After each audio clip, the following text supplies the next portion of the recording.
Let's come to you, Farrukh Dhondy, because you're our man in London at the moment. Are you surprised at the scale of the victory? 410 seats and counting, that kind of 400 par. We thought it will happen in India, it's happened in the UK. How do you explain the scale of Labour's victory? It's not that Labour won the election. They did by over 172 votes, majority. It's that the Conservatives lost by doing all manner of things over the last 14 years. The first disaster they had was the populist Boris Johnson, who was caught lying on several fronts, including breaking the rules that he made himself during COVID. And when he lied to Parliament about it and was forced to resign, it gave a rise to a break in the Conservative Party. Even Rishi Sunak resigned and turned against Boris Johnson, and that began the demise of the Tory party. Secondly, they elected a person called Liz Truss, who's lost her seat yesterday or today, and she had the most awful, nonsensical plan for the growth of Britain by cutting taxes, increasing borrowing, and so on. And markets went wild. The cost of living went up. The share prices fell, and so she had to resign after 49 days. The most disastrous Tory, or the most disastrous period ever in British history.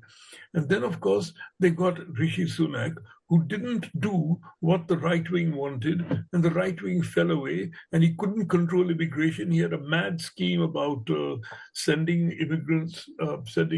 illegal immigrants to Rwanda, and his two secretaries, Priti Patel and Suella Braverman, and it's strange that all of them are Indians via Africa as immigrants and citizens of Britain.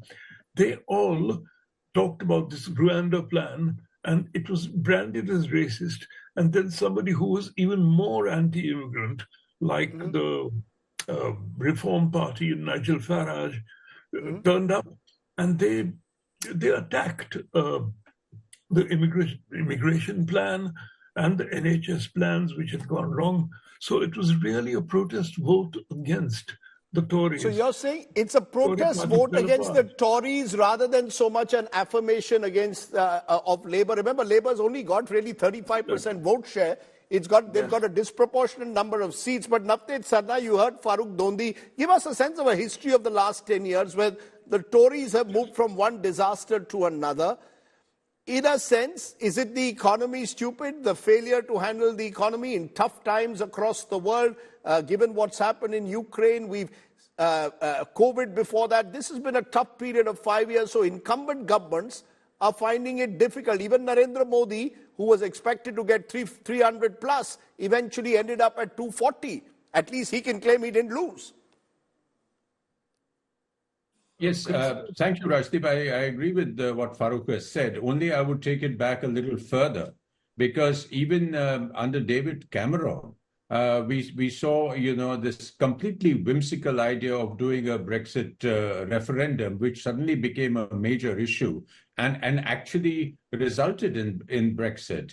And that itself divided not just Britain, but entirely the Conservative Party there. We saw a lot of backstabbing and skullduggery happening during that those Brexit days amongst the top echelons of the Conservative Party. And all that led to a lack of trust and a breakdown of what the Conservative was doing. Along with that was a breakdown of the entire system in the UK in terms of public services. People having to wait 2 years for a medical appointment at the NHS, people finding it a problem to travel on British Rail, a complete disaster in terms of public services, a very, very sluggish economy, despite having broken off from Brexit and expecting this great rise in global Britain. Europe was growing at 4%, Britain is growing at 2%.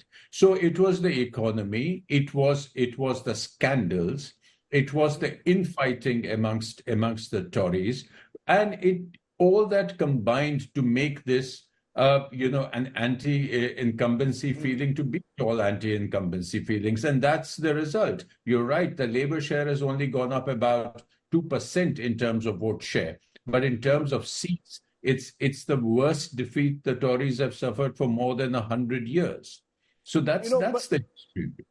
Both of you are referring to anti-incumbency, the mishandling of the economy. This is, of course, the Tories have been in power for 14 years. So Sandeep Shastri, just bringing it back home and trying to extrapolate from what's happened there, because we had an election exactly a month ago.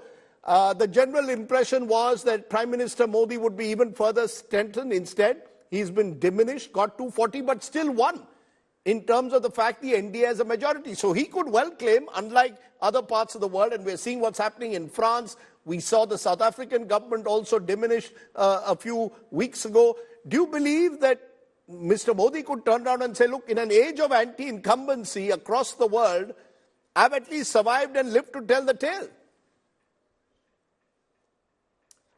You're right, Rajdeep, and the point you began with, that 400 plus came 1 month later and in a different country. And that is something that the UK election is about.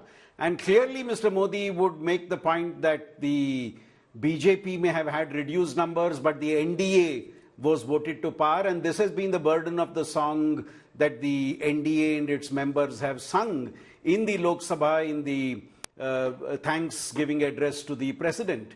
Rajdeep, if I could make 2 more points, I think I unequivocally support the points made till now, that the UK result is very clearly an anti-Tory vote and not necessarily a pro-Labour vote, especially if you look at the performance of the Liberal Democrats.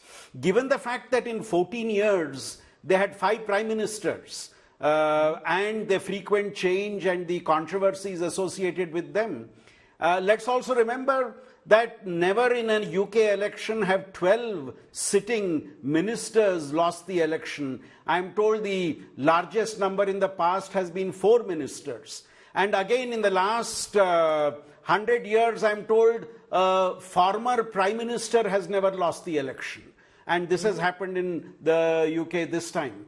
And I think the 3 issues which have been highlighted, which are relevant in the Indian context also, the economic crisis which is being faced by the UK, be it rising inflation, be it spiraling unemployment, I would believe that these are the 2 factors which resulted in the drop of the BJP from 306 to 204. So the economic crisis which actually did in the Tories in the UK was a factor in India too. The scandals which the Tories faced, be it on COVID-19, be it corruption, be it probity in office, I think were also relevant. And finally, the delivery of services, which was also referred to, where the system in the UK seems to have noticed a decline. And many would argue that in India also, in some of the states, the verdict that you saw in the Lok Sabha election was a reflection on the delivery of services. So I would draw a lot of parallels, and I would believe that some of the parallels do not match for India because the crisis was not so acute in that particular domain in the Indian context. Particularly the economy in India, which has recovered far more sharply post-COVID than it did in the United Kingdom.